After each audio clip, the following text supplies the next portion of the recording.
The setting sun painted the sky in shades of blood red over Red Hollow, its dying rays casting long shadows across the weathered buildings.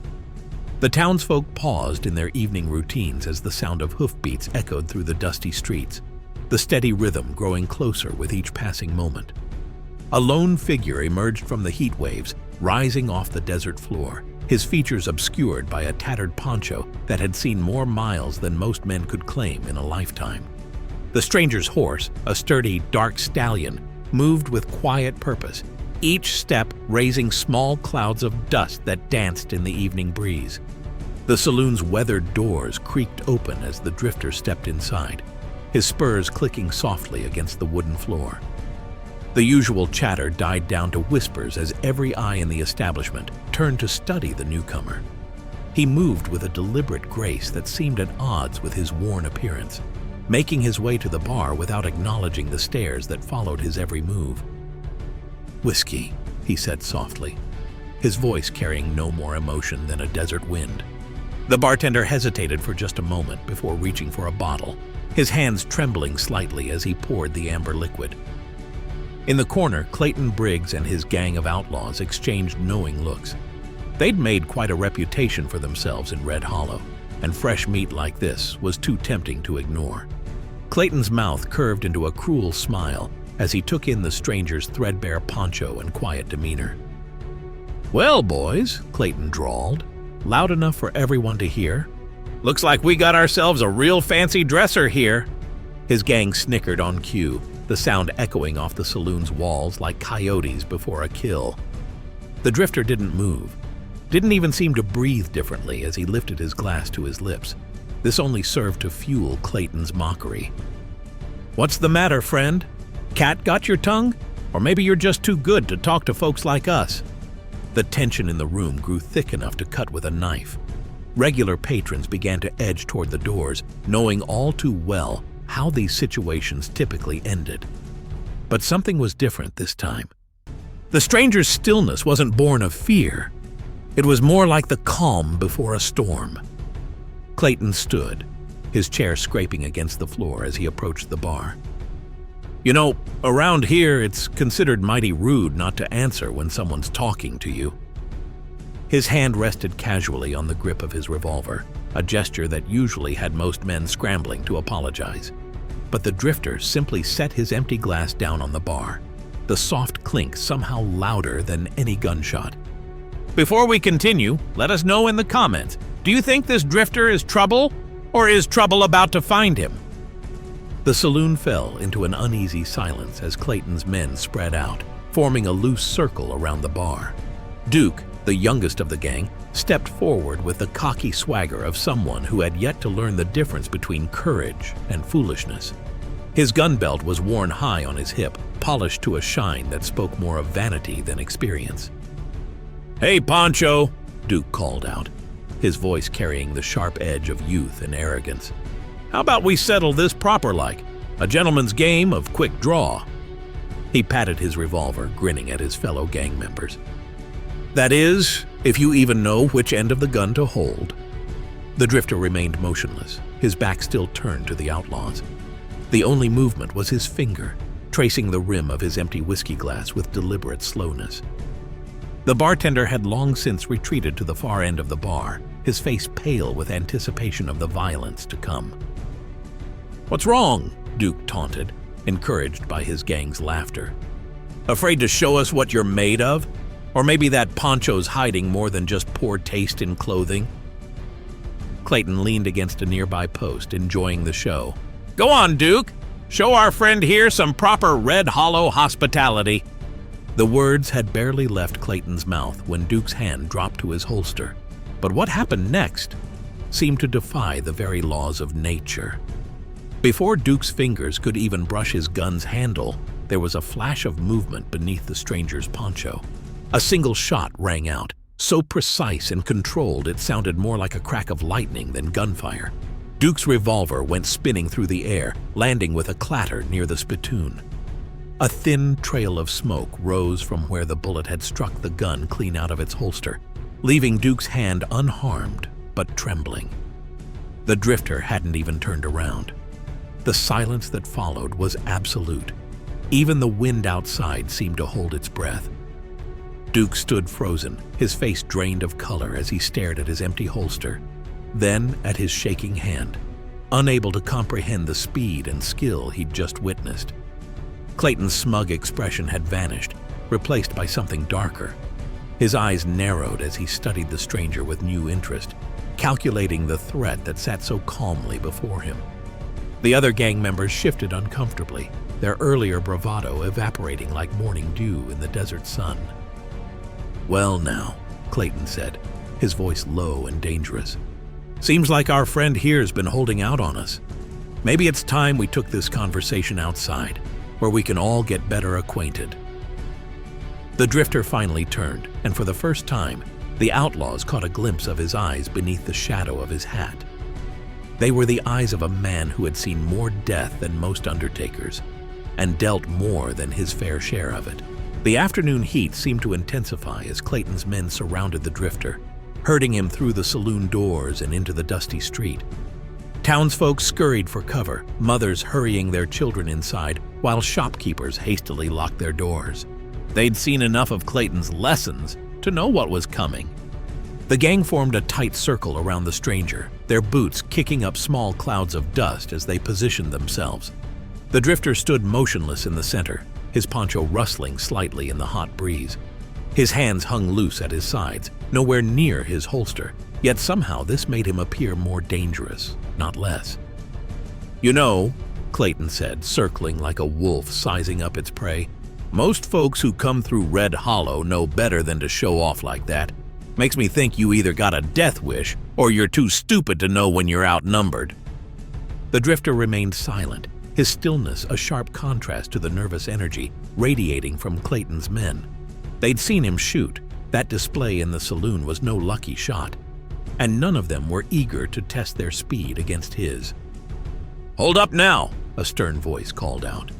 Sheriff Thomas Wade emerged from his office, his weathered face set in hard lines as he approached the scene. Though his hair had gone gray and his step wasn't as quick as it used to be, there was still enough authority in his bearing to give Clayton a pause. "This here's a peaceful town, Clayton," the sheriff said, though everyone knew that was far from true. "Whatever business you got with this stranger, it can wait for another day." Clayton's face darkened with barely contained rage. "With all due respect, Sheriff," he spat the word like it was poison, "this ain't your concern. This here's between us and our new friend." The sheriff's hand rested casually on his gun belt as he stepped closer. "Everything that happens in Red Hollow is my concern, and right now, I'm concerning myself with preventing a massacre." "Massacre?" Clayton laughed, but there was an edge to it. "8 against 1 hardly seems fair, does it?" "That's exactly what I'm worried about," the sheriff replied, his eyes flicking to the drifter. "Though I reckon the odds aren't quite what you think they are." The tension in the street crackled like lightning before a storm. Clayton's men exchanged uncertain glances, their earlier confidence wavering under the sheriff's knowing gaze. They'd seen that look before. The look of a man who knew something they didn't, something that might get them all killed if they weren't careful. Finally, Clayton stepped back, raising his hands in mock surrender. "Another time then," he said, but his eyes promised violence would come. "We'll continue this conversation when there's less interference." The drifter watched them go, his expression hidden beneath the shadow of his hat. But the sheriff noticed something, the way the stranger's fingers had never once twitched toward his gun, even when surrounded. This wasn't a man who feared death. This was a man who dealt in it. Sheriff Wade studied the stranger as they sat in his office, the afternoon sun casting long shadows through the dusty windows. The drifter's poncho lay draped over a nearby chair, revealing a well-worn gun belt that had seen more use than most men's wedding rings. The leather was cracked but cared for, the kind of wear that spoke of necessity rather than show. "You gonna tell me who you are?" the sheriff asked, leaning back in his creaking chair. "Or do I have to guess?" His weathered fingers drummed against the desktop, a habit born from years of tense conversations just like this one. The stranger met his gaze with eyes that had seen too much and forgotten nothing. "Name's Colt," he said finally, his voice quiet but clear. "Colt Avery." The sheriff's fingers stopped their drumming. The name hit him like a physical blow, dragging up memories he'd thought long buried. "Avery," he repeated, testing the weight of the name. "Now that's a name I haven't heard in years. Last I knew, Colt Avery was dead. Killed somewhere down in Mexico, if the stories are true." "Stories rarely are," Colt replied, his expression unchanged. Wade nodded slowly, pieces falling into place. "You were the one they called the Shadow, the bounty hunter who brought in the Keller gang single-handed, the man who could shoot the flame off a candle at 50 paces without disturbing the wick." A flicker of something, perhaps recognition, perhaps regret, crossed Colt's face. "That was a lifetime ago?" "Maybe so," the sheriff agreed. "But a man doesn't forget how to be what he is. Clayton's not going to let this go, you know. He's got too much pride for that. And his reputation is worth more to him than his life." Meanwhile, across town in the back room of the saloon, Clayton paced like a caged animal. His remaining men watched nervously as their leader's rage built with each step. The humiliation of backing down in front of the whole town burned in his gut like cheap whiskey. "I want to know everything about him," Clayton snarled. "Where he came from, where he's going, and most importantly, why he's here. Nobody that good with a gun just wanders into town by accident." Duke, still shaken from his encounter, spoke up from his corner. What if we just let this one go, boss? Man like that might be better to—" Clayton's hand cracked across Duke's face before he could finish. "Let it go?" he hissed. "After what he did? After how he made us look? No, this ends with blood. His or ours, but it ends." Back in the sheriff's office, Wade leaned forward, his voice dropping low. "Level with me, Avery. What brings a ghost to Red Hollow?" Colt stood, retrieving his poncho with fluid grace. "Just passing through," he said, moving toward the door. But the sheriff noticed his hand brush unconsciously against his gun belt, a tell that spoke louder than words. Whatever had brought Colt Avery to Red Hollow, it wasn't a chance, and Wade had a feeling things were about to get much worse. The night settled over Red Hollow like a heavy blanket, bringing with it an uneasy silence. Stars flickered overhead, their light dim against the glow of oil lamps that burned in windows throughout the town. Everyone could feel it. The calm before the storm, the quiet before the bullets started flying. Rosa Martinez wiped down the bar at the saloon, her dark eyes constantly darting to the door. She'd seen enough violence in her 23 years to know when trouble was brewing. Clayton's men had been in and out all evening, whispering in corners, their hands never far from their guns. Something was coming, and it wouldn't wait for dawn. When the door swung open and Colt stepped in, Rosa's heart skipped a beat. Not from fear, she'd seen enough dangerous men to last a lifetime, but from concern. She'd watched him handle Duke earlier, seen the speed and skill that marked him as something different, something deadly.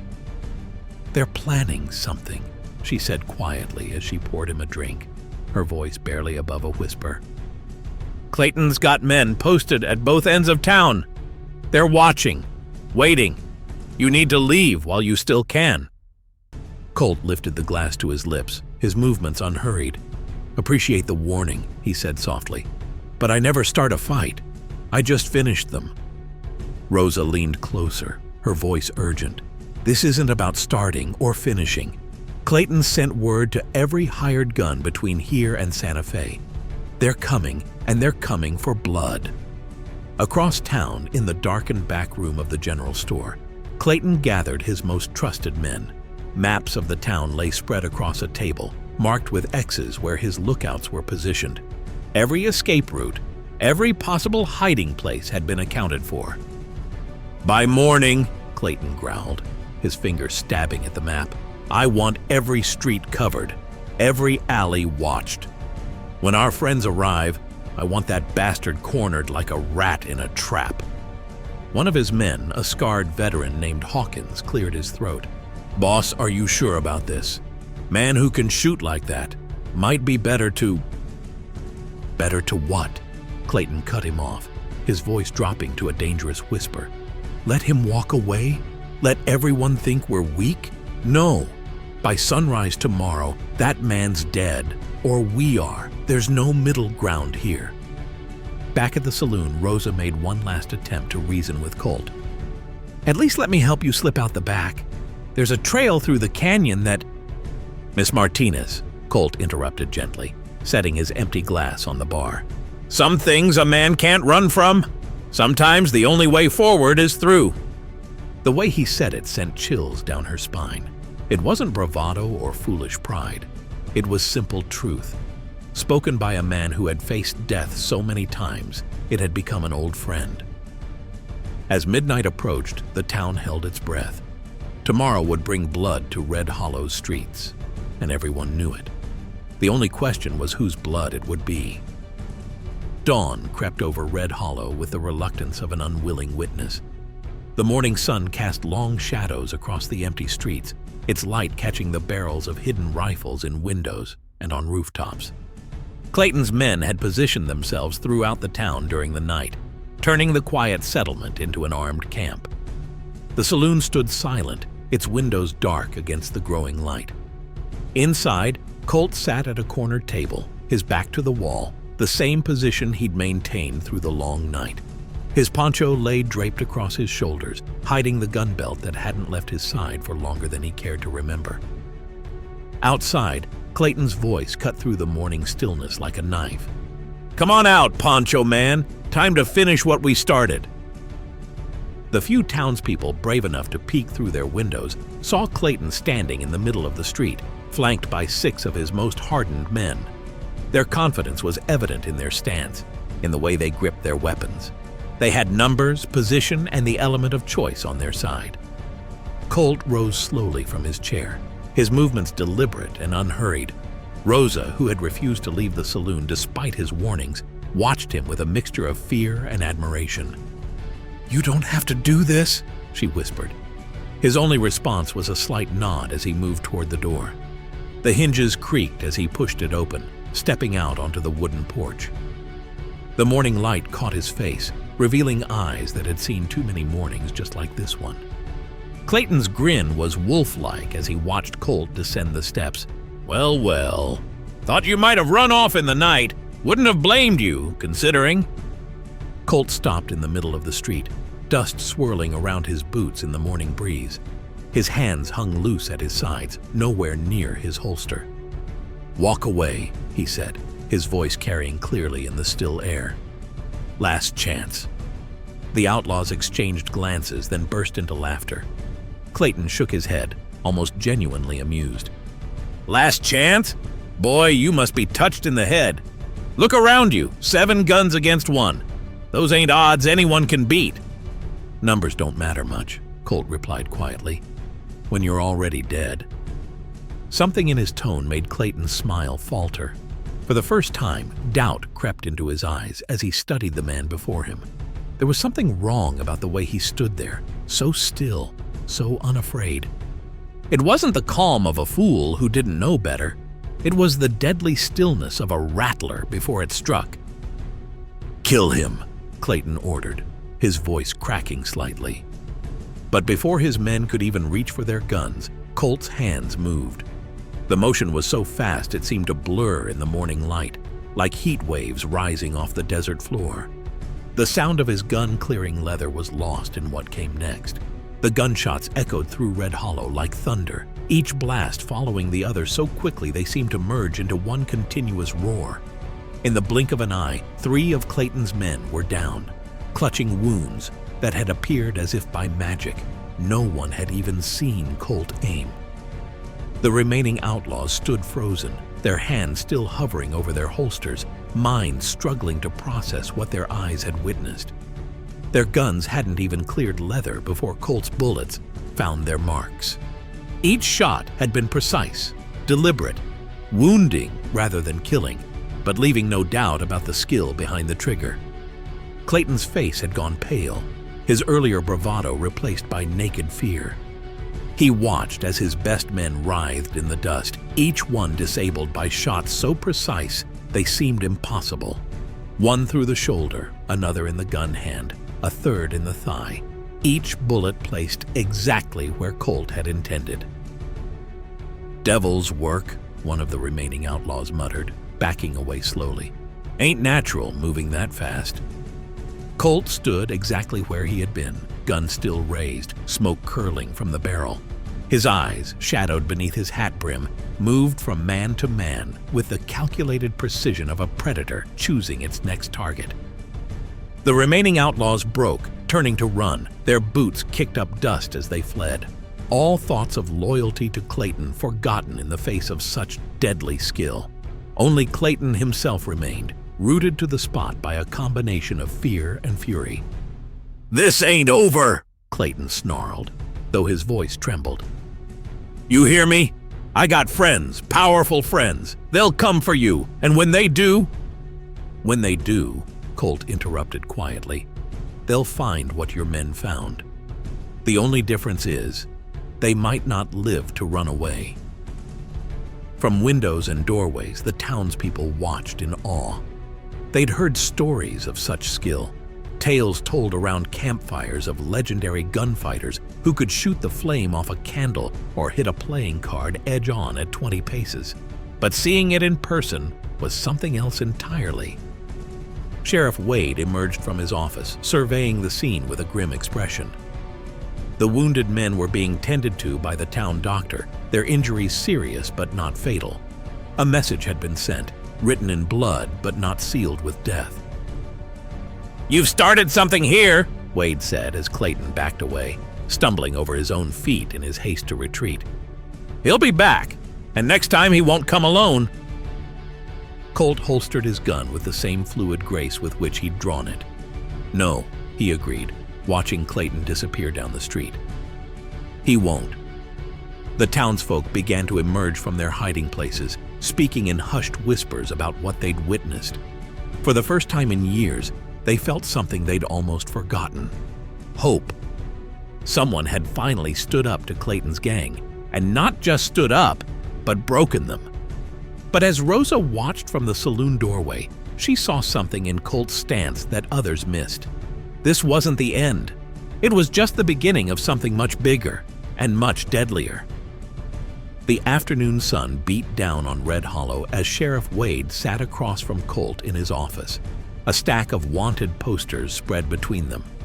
Each yellowed sheet bore the face of a different outlaw, but Wade's attention was fixed on one in particular, a poster so old its edges had begun to crack.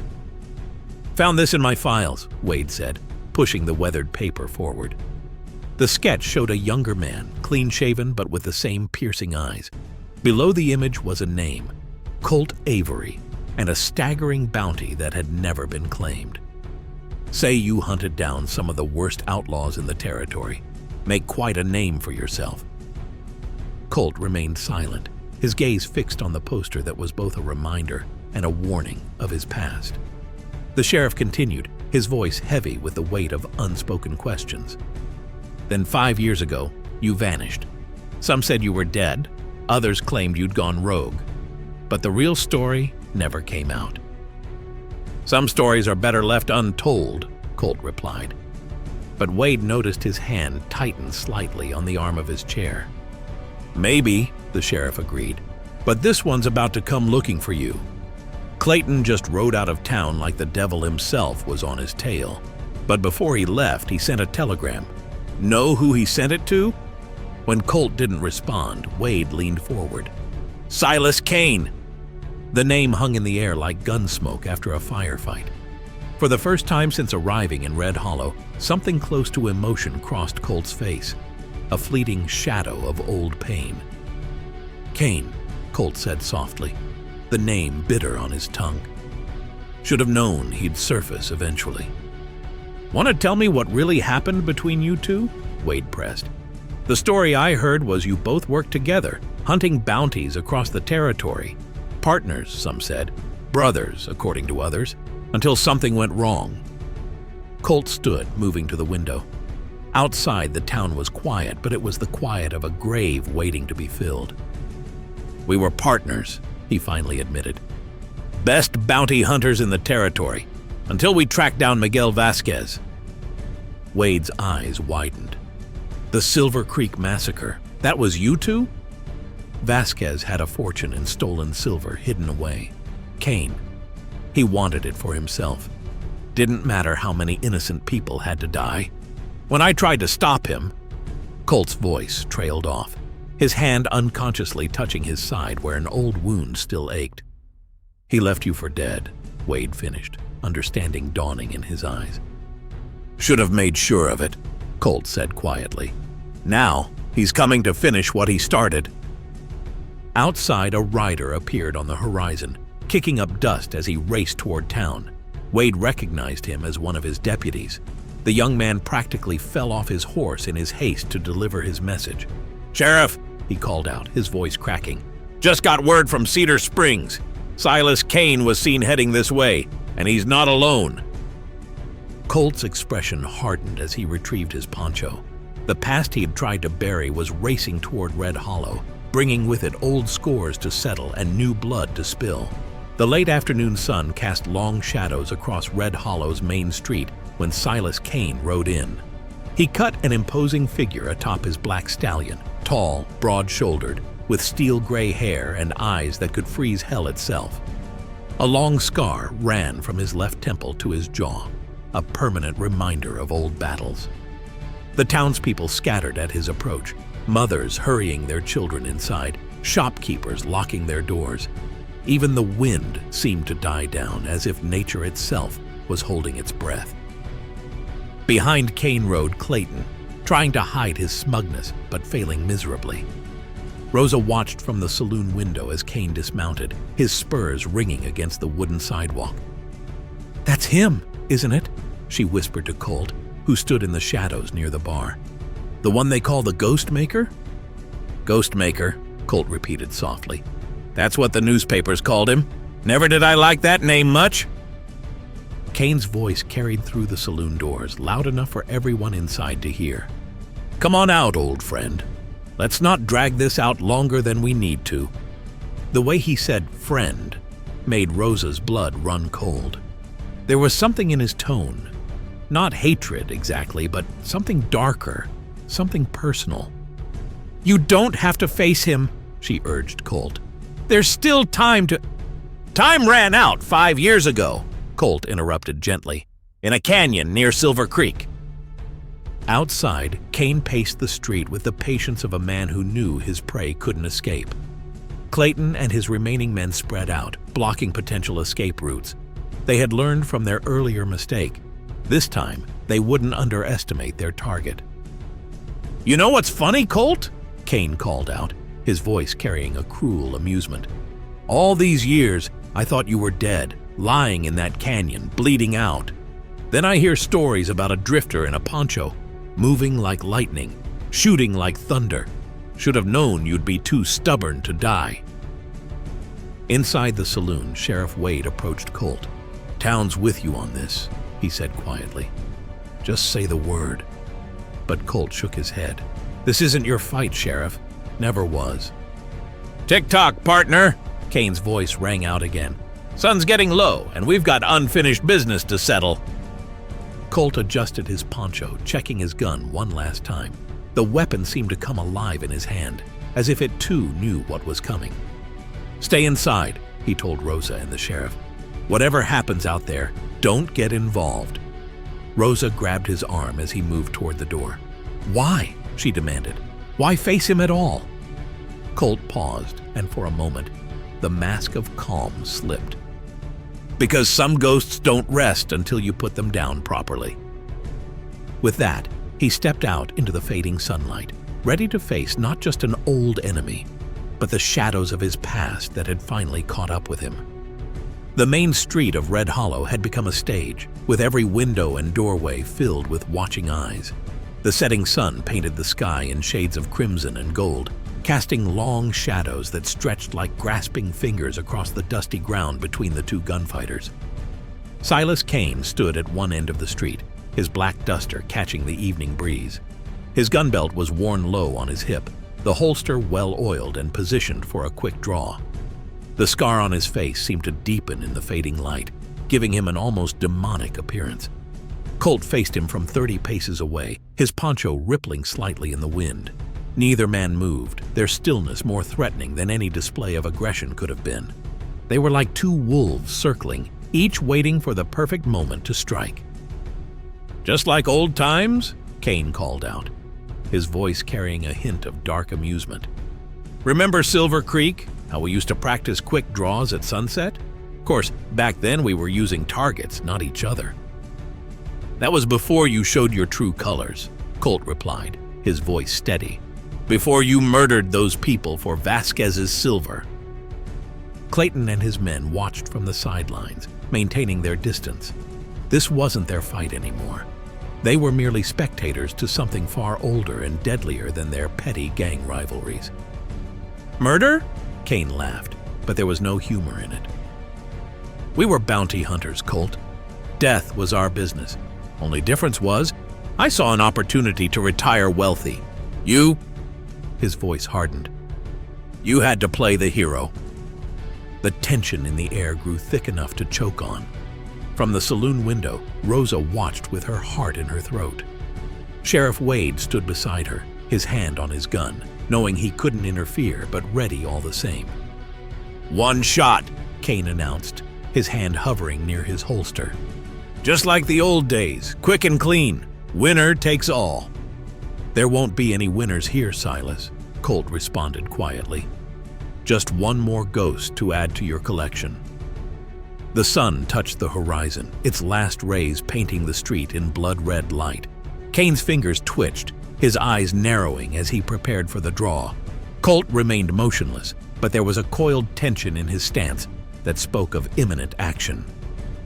"Any last words, partner?" Kane asked, a cruel smile playing at his lips. Colt's response was barely above a whisper, but in the deathly silence of the street, everyone heard it. "Should have made sure I was dead in that canyon." Time seemed to slow, the world holding its breath as these two legends faced each other. Everything that had led to this moment, the betrayal, the years of hiding, the weight of past sins, it all came down to this: 2 men, 2 guns, and 1 chance to settle an old score. The sun dipped lower, casting the street in deepening shadows. The stage was set for a duel that would be remembered long after both men were gone. What followed happened so fast that those watching would later disagree about the exact sequence of events. The sun's final ray had just disappeared behind the horizon when Kane made his move. His draw was like lightning, the motion so fluid and fast it seemed supernatural. The gun cleared his holster in a blur of motion that had earned him his fearsome reputation. But somehow, impossibly, Colt was faster. 2 shots rang out simultaneously, the reports merging into a single thunderous boom that echoed off the buildings of Red Hollow. For a moment, both men stood perfectly still, as if frozen in time. The smoke from their guns drifted lazily in the evening air, the only movement in the otherwise paralyzed street. Then Kane staggered, his hand going to his chest where a dark stain was spreading across his shirt. His gun slipped from his fingers, falling to the dust with a dull thud. His eyes, wide with disbelief, locked onto Colt's. "How?" he whispered, his voice barely audible. "You were never that fast." Colt stood unmoved, his gun still raised, wisps of smoke curling from the barrel. Kane's bullet had torn through his poncho, missing his flesh by less than an inch. 5 years is a long time to practice, Silas."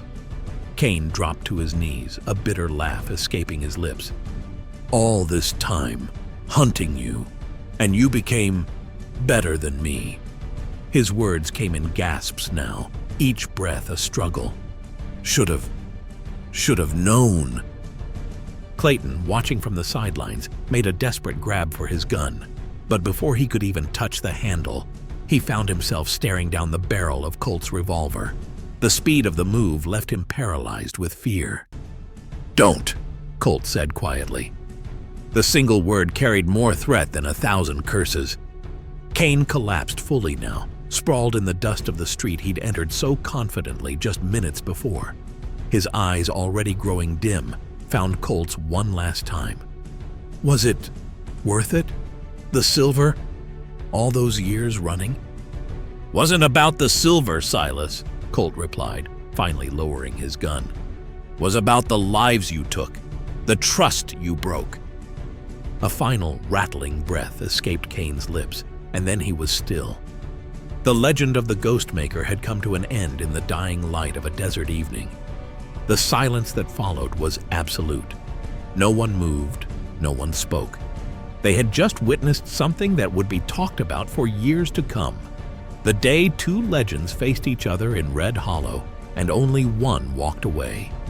Clayton, his face pale with terror, raised his hands slowly. "Now listen," he began, his voice trembling. "We can work something—" But Colt's gun was already trained on him, the barrel still warm from ending Kane's life. The look in his eyes told Clayton everything he needed to know. His fate now rested in the hands of a man who had just killed a legend. The town seemed to collectively exhale as Sheriff Wade stepped forward, his boots crunching in the dust. Clayton stood frozen, his hands still raised, sweat beading on his forehead despite the cooling evening air. Colt's gun remained trained on him, unwavering as mountain stone.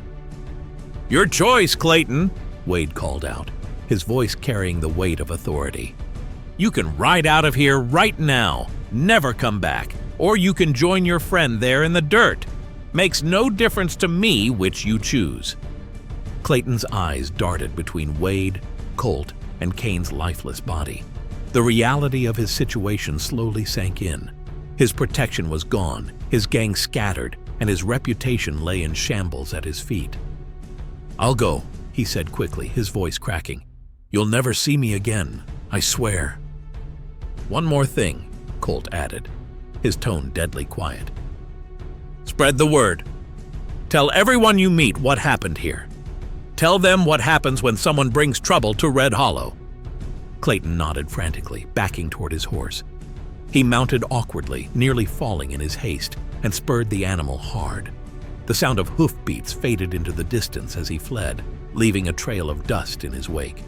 The townspeople began emerging from their hiding places, drawn by a mixture of curiosity and relief.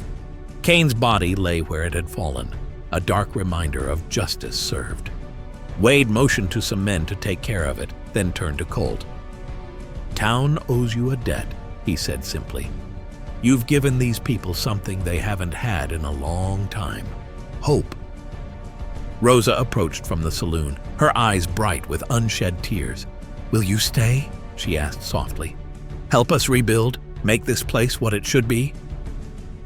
Colt holstered his gun with the same fluid grace that had saved his life moments before. "Can't," he replied gently. "This place has seen enough violence. It needs to heal. It needs to forget." "But we don't want to forget," Rosa protested. "What you did here, standing up to them, it matters." Wade nodded in agreement. "She's right. You've shown these people they don't have to live in fear. That counts for something." Colt looked around at the gathering crowd, at the faces filled with gratitude and admiration. For a moment, something softened in his expression. "Maybe," he conceded, "but my work here is done."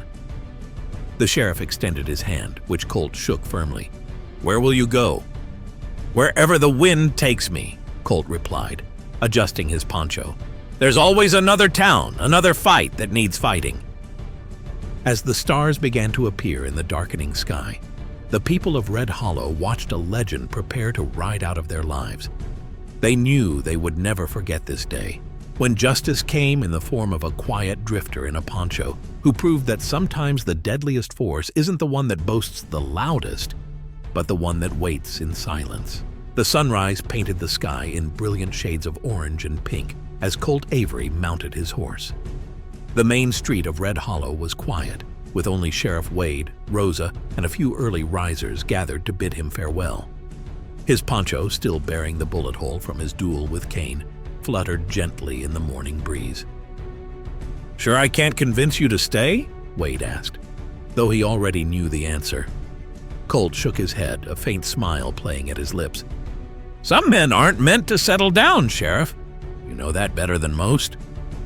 Rosa stepped forward, pressing a small package into his hands. "For the road," she said softly.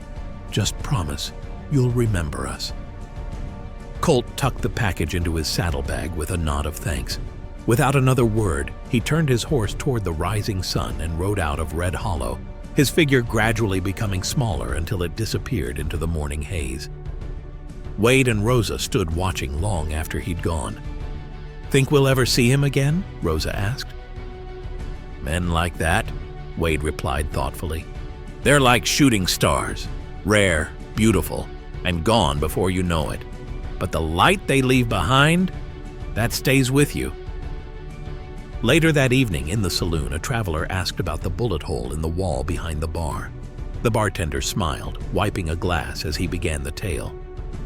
"Let me tell you about the drifter in the Poncho, the one they thought was just another easy mark, until they discovered he was the deadliest shot in the West." The legend of Colt Avery and the battle for Red Hollow would be told and retold, growing with each telling. But those who were there would always remember the truth. Sometimes the quietest men carry the loudest guns. Did you see that ending coming? What would you do if you crossed paths with a legend? Drop a comment below.